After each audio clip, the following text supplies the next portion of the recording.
घने जंगल के किनारे एक खंडहर नुमा झोपड़ी थी जिसे लोग भूतिया झोपड़ी कहते थे। किसी को नहीं पता था कि यह बनी कैसे, लेकिन यह जगह दशकों से वीरान थी।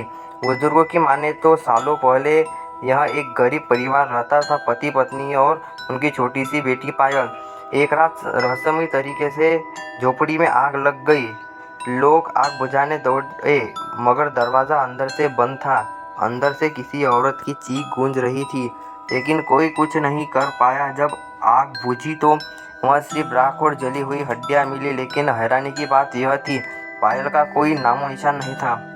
इसके बाद झोपड़ी में अजीब घटनाएं होने लगी। रात में किसी के चलने की आवाज़, बच्ची की हंसी और कई लोगों ने तो वह एक छोटी लड़की को खेलते देखा था, लेकिन जब पास गए तो वह गायब हो गई। गांव वालों ने डर कर जाना बंद कर दिया, लेकिन हम चारों दोस्त रवि, अमन, सूरज और मयंक को इन कहानियों पर यकीन नहीं था। हमने तय किया कि हम झोपड़ी की सच्चाई का पता लगाएंगे। रात के 12 बजे हम चारों टॉर्च और मोबाइल लेकर झोपड़ी के पास पहुँचे। वहीं पहुँचते ही हमें एक अजीब एहसास हुआ, मानो कि हम देख रहे हो। हल्की ठंडी हवा चल रही थी, लेकिन झोपड़ी के पास पहुँचते ही हवा एकदम बंद हो गई। सब कुछ भयानक रूप से शांत था। हमने झोपड़ी का दरवाज़ा धीरे धीरे खोला। कीच दरवाज़ा खुद ब खुद खुल गया। अंदर घना अंधेरा था। शायद यह सच में भूतिया है, अमन ने धीरे से कहा। जैसे ही अंदर कदम रखा, दरवाज़ा अचानक धड़क से बंद हो गया। सूरज ने जोर से दरवाज़ा खोलने की कोशिश की, लेकिन वह हिल भी नहीं रहा था। तभी कोने से एक धीमी हंसी सुनाई दी, एक बच्चे की हंसी। रवि ने टॉर्च घुमाई तो देखा कि दीवारों पर गहरे नाखून के निशान थे। जमीन पर राख में आधे जले हुए खिलौने पड़े थे। अचानक मेरी टॉर्च की रोशनी किसी पर पड़ी। एक छोटी लड़की वह दीवार की तरफ मुंह करके खड़ी थी, बिना हिले डुले। हम सब सुन रहे गए। मैंने हिम्मत करके कहा, कौन हो तुम? लड़की धीरे धीरे मुड़ी।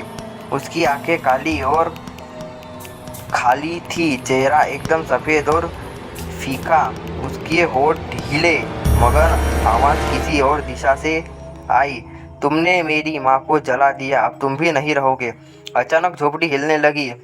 खिड़कियाँ जोर जोर से खुलने और बंद होने लगी। सूरज जोर से चिल्लाया, कोई मुझे खींच रहा है। हमने देखा उसकी टांग जमीन में धंसने लगी थी, जैसे ही उसने नीचे खींच रहा हो। अमन ने और रवि ने उसे पकड़ा और कोशिश की, मगर तभी झोपड़ी में अजीब सी आवाज़ गूंजने लगी, चीखे, रोने की आवाज़ और किसी के कदमों की आहट। मैंने हिम्मत जुटाकर जोर से चिल्लाया, पायल हमें माफ़ कर दो, हम जाने दो। अचानक सब कुछ शांत हो गया। सूरज जमीन पर गिर पड़ा। तभी झोपड़ी की दीवार पर आग की लपटें उठने लगी। दरवाज़ा जो जोर से हिलने लगा और खुद ब खुद खुल गया। हम सब किसी तरह बाहर भागे। जैसे ही हमने पीछे मुड़कर देखा, झोपड़ी गायब थी। हम गांव वापस आ गए, मगर सूरज कई दिनों तक बीमार रहा। जब उसे होश आया तो उसने कहा कि उसे कुछ याद नहीं, लेकिन उसके शरीर पर जलने के निशान थे जो उस रात आए थे। आज भी जब कोई उस जगह से गुजरता है तो उस झोपड़ी की जगह सिर्फ खाली ज़मीन दिखती है, लेकिन कुछ लोग का कहना है कि उन्होंने वहाँ एक छोटी लड़की को खेलते हुए देखा और कभी कभी उन्हें एक धीमी हंसी सुनाई देती है।